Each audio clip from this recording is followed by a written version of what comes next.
Masa yang pertama, saya mengatur gerak dalam kawasan penalti. Cuba ditenangkan di situ, cuba merampas bola, tidak berjaya. Syafiq agak lambat tindakannya.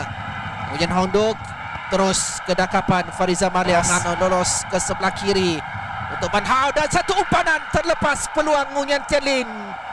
Ada peluang untuk Syafiq dan meminta Syafiq mencuba.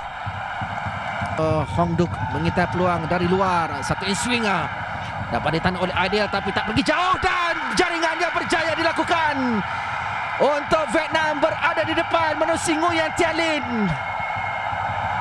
Semula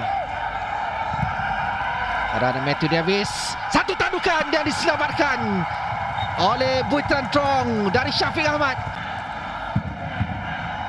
Bijak, tetapi kuisan yang terus kepada Bui Tran Trong untuk mencetuskan serangan buat Vietnam. Bahaya kedudukan ini diperlihatkan. Kali ini apakah ada reaksi sepakan penalti untuk Malaysia selepas Di Paula dijatuhkan oleh Don Van Hau. Biarpun ada bantahan pemain-pemain Vietnam, Di Paula masuk satu sama di Sedawan Maktum. Malaysia menyamakan kedudukan. Van Tan, tepakan penalti untuk Vietnam. Nguyen Van Tan dijatuhkan.